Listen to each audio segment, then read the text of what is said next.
দেখুন কত সুন্দর একটা কদম মিষ্টি যেটা আমি বানিয়েছি সুজি দিয়ে। আর এটার টেস্ট যে কত সুন্দর হবে সেটা আপনারা এই ভিডিওটা না দেখলে কখনোই বিশ্বাস করতে পারবেন না। আর আপনারা যদি এই ভিডিওটা দেখে একবার এই মিষ্টিটা বানিয়ে বাড়িতে সকলকে খাওয়াতে পারেন, সকলেই কিন্তু এই মিষ্টিটা খেয়ে আপনার প্রশংসায় পঞ্চমুখ হয়ে যাবেন। তো বন্ধুরা, আমি আজকে আপনাদেরকে একদম পারফেক্টভাবে ছানার মিষ্টি তৈরি করা থেকে শুরু করে ক্ষীর প্রস্তুত করা আর এই সুজি দিয়ে আমি কিভাবে এই মিষ্টিটা করেছি পুরোটাই এই ভিডিওর ভেতরে আপনাদেরকে আমি স্টেপ বাই স্টেপ দেখিয়ে দেব। তো বন্ধুরা, আমি মৃণাল, মিষ্টির কারিগর, আর আপনারা দেখছেন বেঙ্গল সুইটস চ্যানেল। তাহলে সবার প্রথমে সুজির কদম মিষ্টি বানানোর জন্য প্রথম স্টেপটা একবার ভালো করে দেখুন। এই সুজিটাকে একটু লাল লাল করে ভেজে নিতে হবে। তার জন্য আমি একটা গ্যাসেতে কড়া বসিয়ে দিয়েছি। তাতে আমি অল্প পরিমাণ 200 গ্রামের মতো সুজি দিয়ে গ্যাসের টেম্পারেচারটাকে একদম লো টু মিডিয়াম রেখে আস্তে আস্তে এটাকে সুন্দরভাবে একটু লাল লাল করে ভেজে নিচ্ছি। খুব বেশি লাল করবেন না। যখন দেখবেন এইরকম একটা গোল্ডেন ব্রাউন কালার এসে যাচ্ছে তখনই গ্যাসটাকে অফ করে দিয়ে এটাকে ঠান্ডা করে নিতে হবে। এভাবে আমি করে নিয়েছি। দেখুন এই রকম কালারটাই কিন্তু রাখতে হবে, যেন মনে হবে এটা পোস্তর মতো দেখতে। এবারে দেখুন দ্বিতীয় স্টেপে আমি এখানে ছানাটা তৈরি করব। তার জন্য আমি এখানে 150 গ্রাম ছানা নিয়েছি। আর ছানা তৈরি ভিডিও আমি অনেকবার আপনাদেরকে দেখিয়েছি, তাই এখানে ছানা তৈরির ভিডিও দিলাম না, আমার চ্যানেল ডিসক্রিপশানেও পেয়ে যাবেন। এবারে দেখুন এই ছানাতে আমি উপকরণগুলো দিচ্ছি। এখানে চা চামচের 4 ভাগের 1 ভাগ দিলাম অ্যারারুট, চা চামচের 4 ভাগের 1 ভাগ দিলাম ময়দা, আর এখানে দেব একটু ভ্যানিলা ফ্লেভার। আপনাদের বাড়িতে যদি ভ্যানিলা ফ্লেভার না থাকে তাহলে আপনারা এখানে ছোটো এলাচের গুঁড়োটাও দিতে পারেন। এবারে এই ছানাটিকে খুব সুন্দরভাবে একটু মোলায়েম করে হাতের তালুয় করে মেখে নিতে হবে। আর যখন দেখবেন ছানাতে এইরকম একটা ক্রিম ক্রিম ভাব এসে গেছে তখনই এটাকে মাখা বন্ধ করে দিয়ে সুন্দরভাবে একটা জায়গায় রেখে দিতে হবে। আর এই ছানাটা যে সুন্দরভাবে মাখা হয়েছে, থালাতে যখন আপনারা এই ছানাটা ঘোরাবেন তখনই দেখবেন সুন্দরভাবে ছানাটা থালা থেকে ছেড়ে দিচ্ছে। এবারে আমাদেরকে 3 নম্বর স্টেপে চলে যেতে হবে চিনির রসটা তৈরি করার জন্য।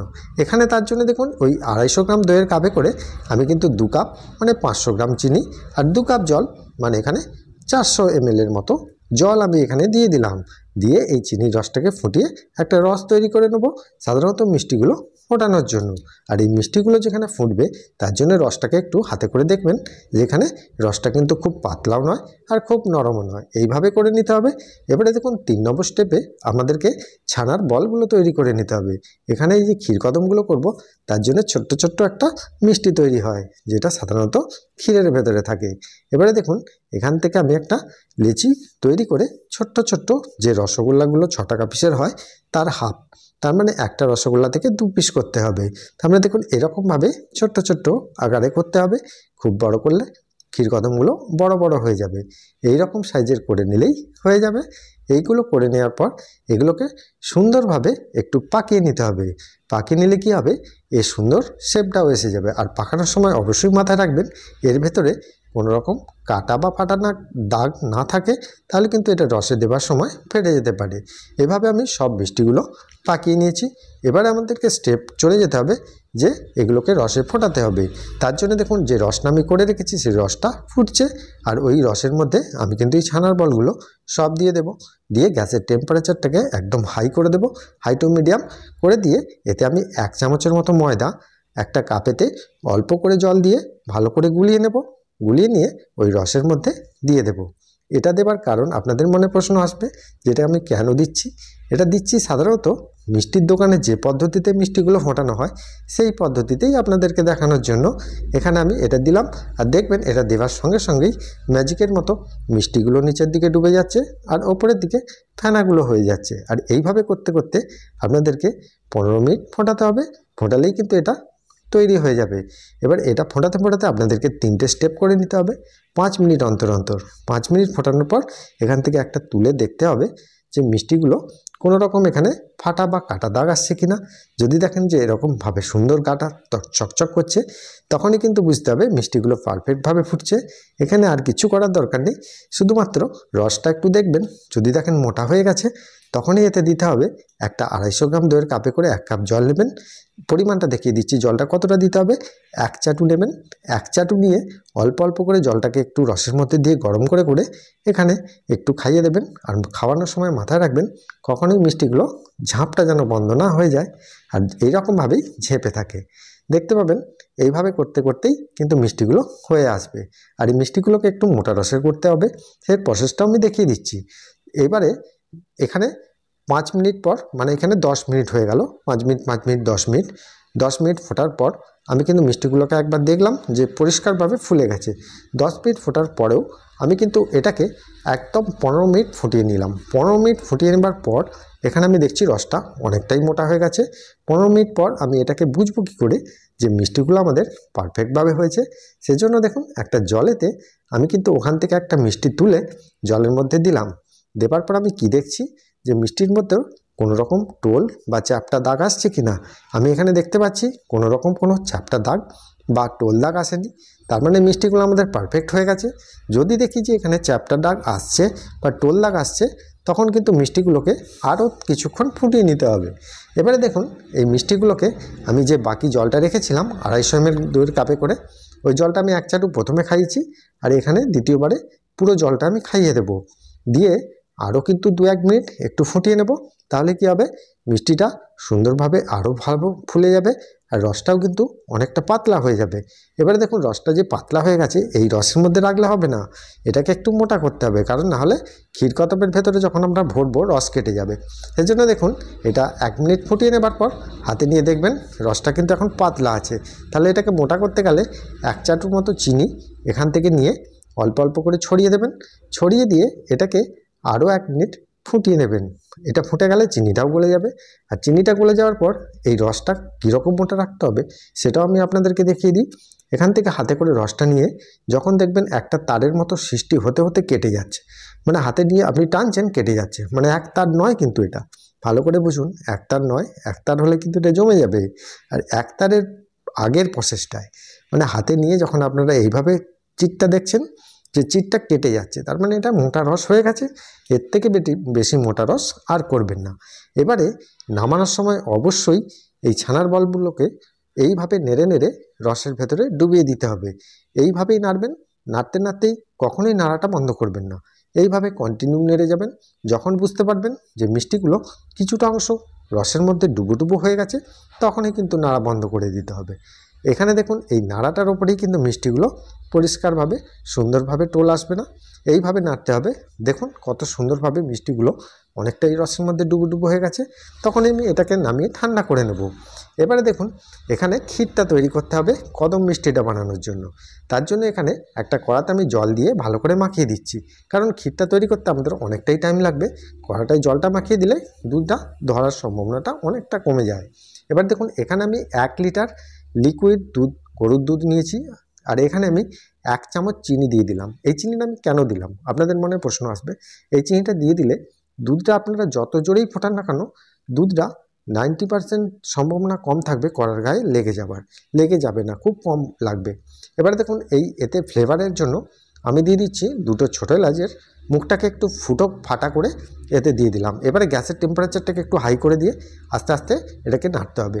আর এটা নাড়তে নাড়তে দেখবেন যে এটা 1 লিটার দুধটা যখন আপনাদের 300 থেকে 400 ml এর মধ্যে এসে যাবে, তখন এতে দিয়ে দেবেন 150 থেকে 200 গ্রামের মতো চিনি। চিনিটা আপনারা কম বেশি করে নিতে পারেন, কোনো অসুবিধা নেই। এখানে ম্যাক্সিমাম চিনি পড়বে 300 গ্রামের মতো, 300 গ্রাম পর্যন্ত চিনি দেওয়া যায়। আমি এখানে 200 গ্রাম চিনি দিলাম। চিনিটা দেওয়ার পরেই কিন্তু খুব ভালো করে নাড়বেন, নাহলে কিন্তু এতে ধরে যেতে পারে, কারণ চিনিটা যেহেতু দুধে দেওয়া হয়ে গেছে, তাহলে এটা কিন্তু ধরে যাওয়ার সম্ভাবনা বেশিই থাকে। এবারে এটাকে কুক করবেন, আর কুক করতে করতে দেখবেন যে গ্যাসের ফ্লেমটাকে অন্তত কমিয়ে দিয়ে কুকটা করবেন। কুক করতে করতে দেখবেন তলা থেকে এইভাবে ক্ষীরটা ছেড়ে দিচ্ছে, আর ক্ষীরটা ছেড়ে দিলেই বুঝতে পারবেন যে ক্ষীরটা আমাদের পারফেক্ট রেডি হয়ে গেছে। আর এটা বোঝার আরেকটা উপায় দেখুন, এখান থেকে আমি যখন একটুখানি ক্ষীর হাতে নিয়ে, গরম ক্ষীর নিয়ে এইভাবে আমি পাকাচ্ছি, পাকাতে পাকাতে দেখবেন একটা বলের মতো তৈরি হয়ে যাচ্ছে, গুটি পাকের মতো। এই গুটি পাকটা যখনই এসে যাবে, তখনই আপনি বুঝতে পারবেন যে ক্ষীরটা আমাদের ঠান্ডা হয়ে গেলে ওই রকমই জমে যাবে। এবারে এই ক্ষীরটাকে জমানোর জন্য এটাকে বীজ দিতে হবে, মিষ্টির কারিগরি ভাষায় এটাকে বীজ দিতে হবে। কড়ার গায়ে খুন্তি করে এইভাবে মিনিমাম 10 মিনিট নাড়তে হবে, নাড়লেই এটা কিন্তু অনেকটা ঘন হবে, আর এর মধ্যে একটা বীজ এসে যাবে, আর সুন্দরের কোয়ালিটিটাও ভালো আসবে। এইভাবে কন্টিনিউ নাড়বেন। নাড়তে নাড়তে যখন দেখবেন অনেকটা ঠান্ডা হয়ে গেছে, তখন এটাকে কড়ার গায়ে মিলে রেখে দেবেন। মিলে রেখে দেওয়ার পর পরের স্টেপ, এই মিষ্টিগুলো আমাদের ঠান্ডা হয়ে গেছে। আমি রাত্রে করেছি, সকালে করছি, এটা ক্ষীরটা সকালে করেছি। আর মিষ্টিগুলো ঠান্ডা হয়ে যাওয়ার পর দেখুন কত সুন্দর ফিনিশিংটা এসেছে, একদম সাদা ধপধপে মিষ্টি। এই মিষ্টিগুলোকে আমি একটা জায়গায় ছেঁকে এর যে এক্সেস রসটা থাকে সেটা ঝরিয়ে নেব। তাহলে কি হবে, যে আমি যখন ক্ষীরকদমটা করব, ক্ষীরকদমের ভেতরে তো মিষ্টিটা দেব, তাহলে মিষ্টিটা যদি রসটা না ঝরিয়ে নিই, তাহলে ক্ষীরকদমের যখন ভেতরে মিষ্টিটা দেব, মিষ্টির ভেতর থেকে রসটা বেরিয়ে আসবে, বাজে হয়ে যাবে, ফেটে যেতে পারে মিষ্টিটা। এজন্য দেখুন এটাকে আমি সম্পূর্ণভাবে রসটাকে ঝরিয়ে নিলাম। আর রসটা ঝরানোর পরে আমি ক্ষীরটা করেছি, ওই ক্ষীরটাকে আমি হাতে করে নিয়ে দেখছি যে সুন্দরভাবে কুসুম কুসুম গরমও আছে, আর সুন্দরভাবে হাতেও লাগছে না, টেনে গেছে। আর খুন্তি করে এভাবে আমি চেঁচে চেঁচে আমি কিন্তু পুরো ক্ষীরটাকে কড়ার গা থেকে পরিষ্কার করে নেব। আর এতে ফ্লেভারের জন্য আপনারা এখানে গোলাপি আতর কিংবা কেশরী আতর অথবা এখানে ভ্যানিলা দিতে পারেন, অথবা আপনারা এখানে ছোটো এলাচের গুঁড়োও দিতে পারেন। আর আপনারা যদি কোনো কিছু পছন্দ না করেন, শুধু মনে করেন যে ক্ষীরের ফ্লেভারটাই থাকবে, সেজন্য আপনারা কোনো কিছু না দিয়েও এখানে করতে পারেন। আমি এখানে শুধুমাত্র 2-4 ফোঁটার মতো ভ্যানিলা ফ্লেভার দিয়ে দিলাম, এতে করে টেস্টটা ভালো আসে। এবারে দেখুন এটাকে আমি একটা প্লেটে তুলে নিচ্ছি। এটা কিন্তু এখন গরম অবস্থাতেই আছে, আর গরম অবস্থাতেই কিন্তু আমি ক্ষীরকদমগুলো বাঁধবো। তাতে করে কি হবে, ক্ষীরকদমগুলো ফেটে যাওয়ার সম্ভাবনা কম থাকে। এবারে দেখুন এটাকে আমি প্লেটের মধ্যে নিয়ে এটাকে একটা ডিশের মধ্যে ট্রান্সফার করে নিচ্ছি। এটা ডিশের মধ্যে করে নেওয়ার পর হাত দিয়ে দেখছি যে এটা কিন্তু অনেকটাই কড়া কড়া হয়ে গেছে। তাহলে এটাকে একটু নরম করতে হবে। তাহলে নরম করতে গেলে আমাদেরকে কি করতে হবে, অল্প পরিমাণে হাতে একটু জল নিতে হবে, নিয়ে এতে জল ছিটিয়ে দিয়ে এটাকে একটু ভালো করে সুন্দরভাবে মেখে নিতে হবে। মেখে নিলেই দেখবেন এটা অনেকটা সফট হয়ে যাবে, আর ক্ষীরকদমটা বাঁধতেও আমাদের সুবিধা হবে। এবারে করে নেওয়ার পর এটাকে আমি ক্ষীরকদমগুলো তৈরি করব। তার জন্য দেখুন এখানে এই ক্ষীরের যে আমি ছোট ছোট গুটিগুলো করে রেখেছি, এটাকে গুটি বলা হয়, ক্ষীরকদমের গুটি। এই গুটিগুলোকে আমি একটা জায়গার মধ্যে এখানে নিলাম। সুন্দরভাবে রসটাও কিন্তু এখানে বেরিয়ে গেছে, এক্সেস রসটা। আর এখানে সুজিটা ভেজে রেখেছি, সেটাও আমি নিয়ে নিলাম। এবারে দেখুন এই ক্ষীরটা থেকে অল্প অল্প করে আমি নেব, যতটা পরিমাণ লাগবে। সাধারণত যে ক্ষীরটা আছে তার 3 ভাগ নেবেন। 3 ভাগ নিলেন, নিয়ে এইভাবে একটু চ্যাপ্টা করে এর মধ্যে গুটিটাকে ভেতরে সুন্দরভাবে সিল করে দেবেন। ভেতরে গুটিটা রয়ে যাবে, ওপর থেকে সুন্দরভাবে সিল করে দিয়ে এই নরম গরম অবস্থায় পাকিয়ে নেবেন। আর পাকিয়ে নেওয়ার পর হাতে একটু জল নেবেন, যে জল আমি বাটিতে রেখেছি ওখান থেকে একটু জল নিয়ে হাতে নেবেন। এই যে নিচ্ছি আমি, দেখুন, নিয়ে ভালো করে এটাকে পাকিয়ে নেবো। কারণ যেহেতু আমি সুজিটা ভালো করে ওর মধ্যে দেবো, সেজন্য একটু জল দিয়ে দিলে গায়ে সুজিটা ধরবে। দেখুন সুন্দরভাবে পাকিয়ে নিয়েছি। পাকিয়ে নেওয়ার পর এই সুজিতে আমি এই মিষ্টিটা দিলাম, দিয়ে এই সুজির বাটিটাকে আমি সুন্দরভাবে এভাবে ঘোরাবো। যতই ঘোরাবো সুজিটাও সুন্দরভাবে গায়ে বসে যাবে, আর মিষ্টিটাও গোল হয়ে যাবে। এভাবে আমি কিন্তু করে নিলাম। কত সুন্দর একটা লুক আপনারা বুঝতে পারছেন এর গায়ে। আর এখানে আমি বলে রাখি, আপনারা চাইলে এখানে সুজির পরিবর্তে আপনারা পোস্ত দিয়েও কিন্তু করতে পারেন। তবে আমি বলবো সুজি দিয়েও কিন্তু টেস্টটা খুবই বেশি ভালো হয়, কারণ পোস্তর যা দাম বেড়েছে তাতে সুজি দিয়ে করাটাই বেটার হবে। এবারে দেখুন এখানে আরেকটা তৈরি করে আপনাদেরকে আমি দেখিয়ে দিচ্ছি। তো আপনাদেরকে আমি একটাই রিকোয়েস্ট করব, এই মিষ্টিটা একবার হলেও বাড়িতে ট্রাই করে দেখতে পারেন। এই মিষ্টিটা বানাতে গেলে আপনাদের এমন কিছু খরচাও হবে না, আর সুন্দরভাবে এই মিষ্টিটা তৈরিও করে নিতে পারবেন। আর এই সুজিটা যখন আপনারা লাগাবেন, অবশ্যই কিন্তু ওই ক্ষীরকদমটার গায়ে একটু জল মাখিয়ে নেবেন, নাহলে কিন্তু ওই সুজিটা ধরবে না, দেখবেন ফাঁকা ফাঁকা হয়ে যাবে। এজন্য আমি সুন্দরভাবে এটা করে নিলাম। আর এইভাবেই আমি প্রত্যেকটা মিষ্টিতেই সুজির প্রলেপটা লাগিয়ে দেব।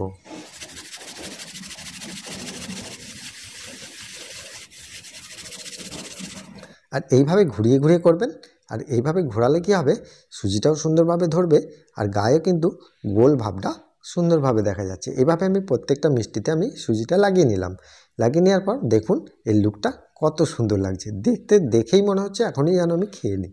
এটা করলেই আপনারা বুঝতে পারবেন কতটা সুন্দর। আর এটা ভেঙে আমি আপনাদেরকে দেখাচ্ছি যে এটা কত সুন্দর একটা কড়া পাকের মিষ্টি। আপনারা বাড়িতে অনেক দিন পর্যন্ত এটাকে সংরক্ষণ করে রেখে দিতে পারেন।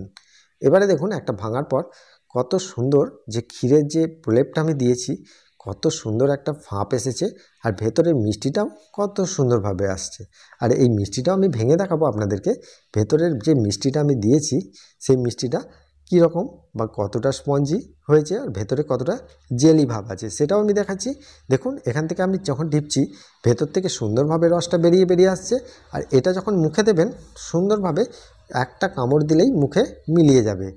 তো বন্ধুরা, আজকের রেসিপিটা আপনাদের কেমন লাগলো সেটা আমাকে প্রত্যেকবারের মতো কমেন্টে জানাতে অবশ্যই ভুলবেন না। আর আমার নতুন ফেসবুক পেজে আপনারা অবশ্যই ফলো করতে পারেন বেঙ্গল সুইটস নামে। আর চ্যানেলে যারা নতুন দেখছেন তারা অবশ্যই একটা সাবস্ক্রাইব করে পাশের বেল আইকনটা ক্লিক করে দিয়ে যাবেন। ভালো থাকবেন, সুস্থ থাকবেন, নমস্কার।